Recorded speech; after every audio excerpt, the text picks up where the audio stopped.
Hey everybody, welcome to the channel. So I'm here today with our DIY off-road fuel trailer, and we're going to do a couple upgrades. So this trailer has worked out really well, and we're using it to put diesel in all of our off-road equipment. But one of the things I found is when this kind of came, it showed having the hose wrapped around this under the lid, and it doesn't all fit in the lid. That's not really a big deal. Okay, so we've been using this to fill our off-road equipment, and it's been working really well. The 12-volt leads has been perfect, either hooking it to the ATV, or the other day I filled up the Kubota lawnmower and I just plugged them into the mower itself. Okay, so I found two main problems with this fuel trailer that we're gonna try to correct today. So if I'm putting fuel in something, obviously that's not gonna cut it, right? The nozzle has to go down towards the tank. And I can spin it like that, but when I spin it, it loosens that hose, and that's enough to cause a leak. Okay, so I've been fighting that leak basically since we came up with this trailer, and what I've been doing is just trying to be careful about not spinning this hose so that it doesn't loosen and cause a leak. Okay, so that's the first problem. Okay, the second problem I've got with this is it has a nice fill gauge to show how much fuel is in the tank, but there's nothing that shows how much fuel you put in something. So because this is so much handier on equipment that's up high, Bill has been having me fill his diesel equipment as well, especially his Kubota tractor that's about, you have to either step up on the tractor or lift the can about 6 feet to be able to fill it. And the problem is he'll say, hey, go ahead and put 10 gallons in. Or, hey man, just put 5 gallons in, and there's no way to find out what that is. And then the other thing is, he's like, well, how much did you use so I can pay you? I have no clue. So we're gonna add that problem to our list of things to fix as well. Okay, so to fix those two issues, the first thing I've got, and I got all this off Amazon, but these are some swivels, and what they should do is allow that hose to swivel, right, and not loosen up at the fittings, is my hope. So I've got a swivel for the tank, and I've got another swivel for the nozzle. Then the next item I've got is this electronic fuel meter, and I'm going to put that up by the tank. I thought about putting it by the nozzle, but I think I'd just tear it up probably more there than if it was up by the tank where it can be covered. And so the only problem I had with this fuel meter thing is it had good reviews, but the instructions were completely in Chinese. And I thought, okay, no big deal. I'll flip it over and read the English side. There was no English side. So I think we've got it figured out. I did figure out how to convert it to gallons. It shows that it can run in quarts, liters, I forget what else. But finally, I figured out how to get it on gallons. And so I don't know what the calibrate does, but we're going to see how close it is anyway. All right, so yeah, I don't even need a wrench to take that loose. Just come up here and spin that hose off there. And that's why I need to add a swivel.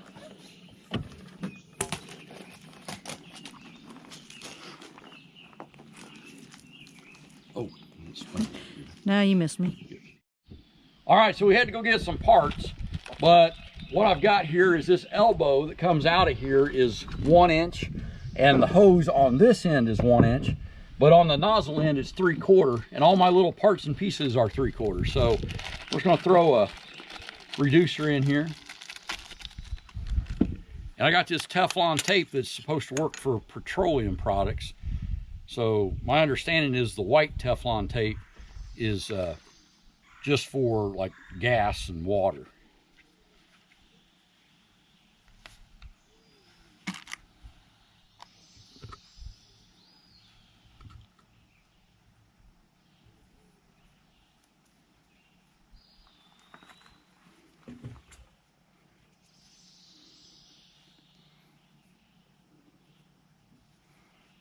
Okay, so now that should wrap on there without coming undone.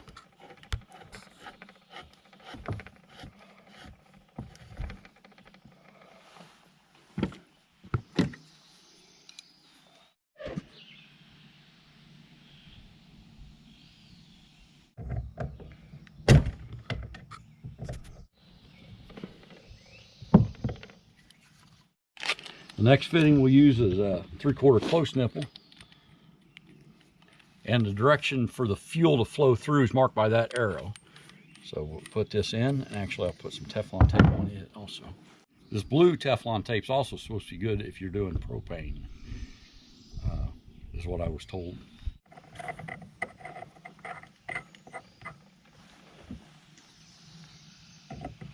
Hopefully this will spin without having to take that. It won't. Dang it, I'm gonna have to take that filter off to do this. That's not fun, because that's gonna leak a bunch. Okay, so let's take this filter off.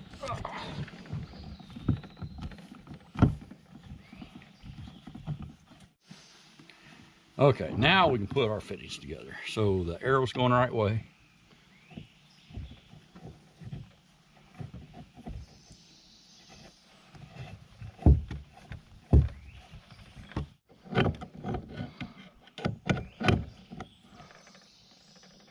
Okay. Well, I was worried about that being too much weight and stuff, but as tight as that's going in, I think that's going to be fine. So now what I need to do is get our 1-inch pipe put on here for our hose. And to do that,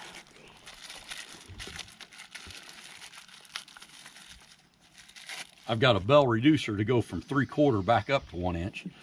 So what I'm going to do is put my swivel into the valve, and then we'll put the reducer there, and then finally the hose will be threaded in. I've struggled for years with putting Teflon tape on the right direction. What I've finally figured out is if you hold the fitting in your left hand and then the tape in your right, and then go forward with the tape as you start your wrap, it will go on the right direction.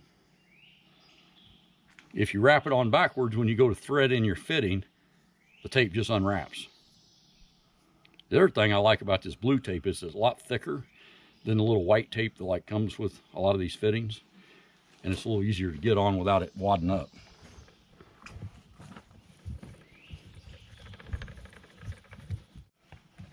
Okay. So now we have a swivel, and that should keep that hose from getting loose when we go to turn it around. Okay, so we go another close nipple, then our reducer, then finally our hose. Okay, now finally we put our hose in. These fittings, that's 1-inch pipe, but it's not tapered, which is what 1-inch pipe should be. So it had these O-rings, but you can see, I mean, it's not very old, and that O-ring's already deteriorated quite a bit. So I'm going to leave that O-ring in there, but I'm going to put a bunch of Teflon tape around these threads. Okay, so let's see if we can get this hose in here.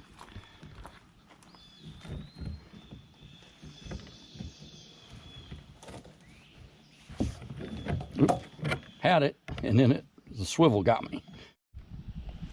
Okay, I'm going to prop this wrench against that to maybe keep this thing from spinning so much.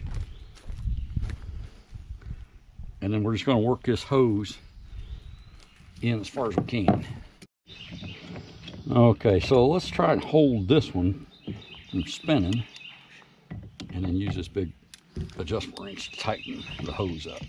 Okay, but this is what I wanted. I wanted this hose to be able to spin without loosening up. So that's pretty good. It is awfully bulky, but hey, we gained a foot of hose.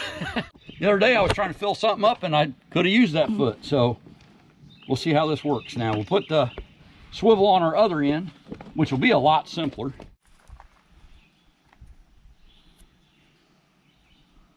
So I actually read the tape, and it said you have to use full 3 wraps for it to, I guess, guarantee that it'll not leak. I don't know that I've ever done 3-4 wraps on it. But The wonder there is that he read the directions. I just was bored. So I see what it said. Okay. Might be a little bit of a miracle if we don't have any leaks on any of this, but I'll take it.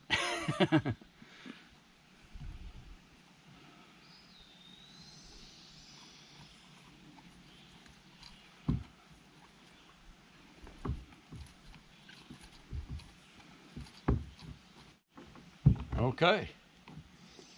So again, got a nice swivel on here. So however we need to change this nozzle to be able to put fuel in, I think we should be able to do it without it unscrewing itself. And that was the whole point of this, along with getting a fuel gauge. Okay, so we'll put our filter back on. And of course, spill a little bit of fuel while we're doing it. Okay, we'll see what it does. So I just saw on the display, if you hit this button, it resets it to 0, and I've got it calibrated to gallons, and I really don't know what the calibration button does. I read the instructions, but until I learn Chinese, it's not going to help. All right, so we've got everything hooked up. I've got our power on, and I've got a 1-gallon jug. So I've got the meter. It's actually, after about 2 minutes of not reading anything, it ends up going off. So let's fire this up and see how accurate it is on 1 gallon. Okay, so actually it's going as it flows through the hose. So it took 0.007 of a gallon to fill the thing up. I'll reset it to 0 and put a gallon in this jug.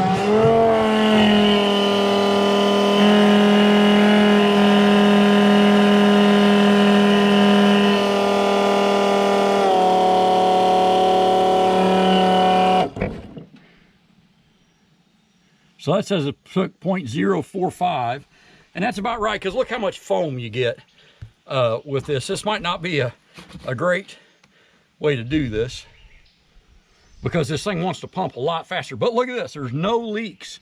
There's a little bit of fluid there. That might be actually from us putting this all together. Let me wipe that up too. There's nothing over there to leak. Okay, so let's put some more fuel in our jug.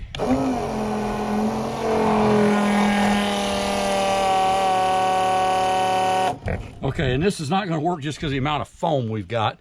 But now we're saying we're at 0.05. Trying to see where this is actually at.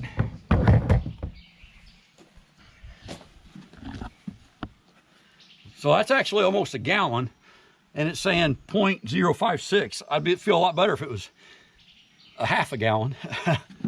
Wonder if there is a way to calibrate it. You're good. Okay, since we filled our jug with foam more than anything, what I'll do to see how this works, I'll just pump it back into the tank. Even if the gauge ends up not working very well, it was still going to be worth it to me to have these swivels, because the biggest problem I had with this was every time I ended up moving the hose around, it would unscrew it from the other end.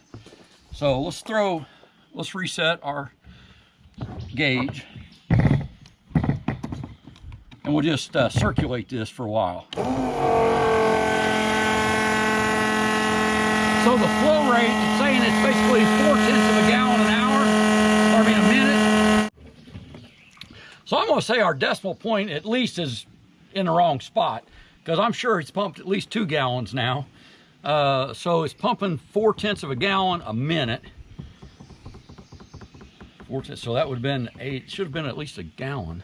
So I might have to do some more looking to see how this gauge works. So far this gauge is a bust, but like I said, the big thing I wanted, look at these swivels. These things will move around now. So no matter how I move the hose, and they're not leaking at all. So I got what I needed out of this. These swivels were about $20 a piece on Amazon. The flow gauge, which doesn't seem like it works, you know, it's reading, but it doesn't seem like it's reading accurately, was also about $20. And then it was about $20 worth of fittings at Menards to put all this up. So I like it overall. Like I said, the gauge, we'll just have to still guess on it, I guess. All right, so I played with the calibration a little bit more. I'm still not sure, you know, with between my Chinese and the pictures, I'm not sure that I've got it perfect, but I recalibrated it. So we'll see if we can put, like, I'll fill this can up halfway. I think the foam was messing me up a little bit. So I'll turn it on, and when it starts flowing, it will come on. There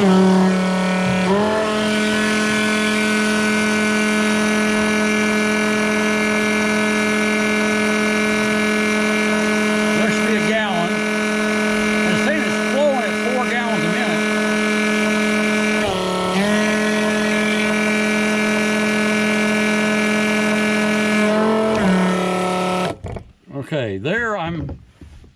says 2 1/4 on the... Yeah, but I'm more than that. I'm more than 2 1/2. So let me try and calibrate it again. And so what I saw was you put it in the calibration mode, which is hold the calibration button and then change the display. So I'm gonna say I got I'll go with 2.8 gallons. And then just hold that down again.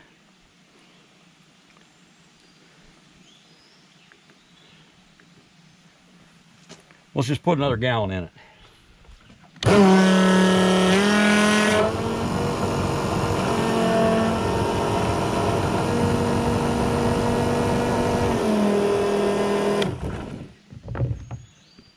Okay, so that's not, that says I put 2 gallons in there. So that's not right.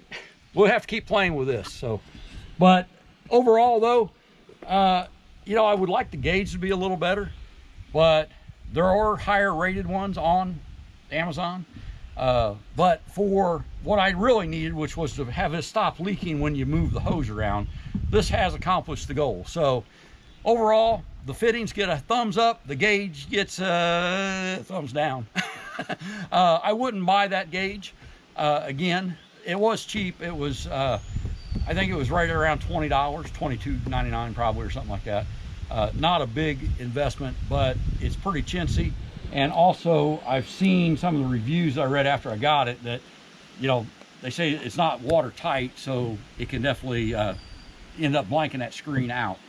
Anyway, overall though, the fuel trailer, I love it, and this is a definite upgrade for it. So, all right, we're back, and it's actually a couple days later. So our Amazon swivels definitely fixed the issue that we were having, and we like it, and they're working really well. This meter, this flow meter, is absolute garbage, and I'm going to take it off. What I found is Rural King also has a flow meter. The difference was this one was around $20 on Amazon. This one was $159.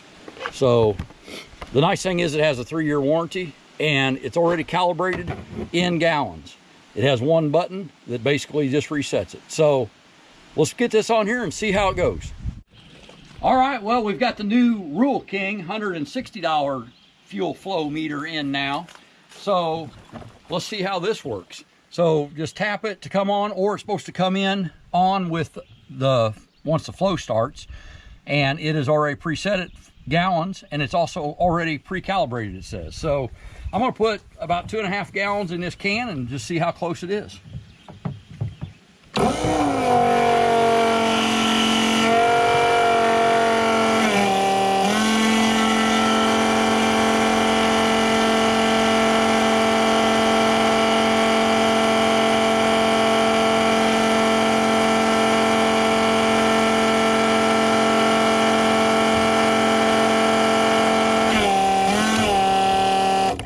Okay, so that says 2.5 gallons. Let's see where we're at on this can. And one of the problems I had before with trying to measure this was the amount of foam that diesel gets. That looks perfect. I'd say this is 2.5 gallons. So if it's not quite 2.5 gallons, it's certainly way close enough for me. And it's way, way closer than that Chinese one that didn't have any instructions in English. Supposedly could be calibrated, but I couldn't figure it out. Okay, so we just used 2.5 gallons, hit the display again, hold it down, and it should reset it. It reset to 0. So I like this gauge. So what I'll say for sure is on these swivels, if you want to buy these swivels from Amazon, hey, they work great. And they were cheap. They were only like $20. That fuel flow meter though, if you want one of those, you better stick to Rural King or TSC or somebody like that. Stay away from the Chinese Amazon on those. So you're just throwing away money. But other than that, I think this is going to be a heck of an addition to our fuel trailer, and it's going to work out well. So if you liked the video, give us a thumbs up. It definitely helps the channel. And we invite you to subscribe to see more. Have a great day and be safe.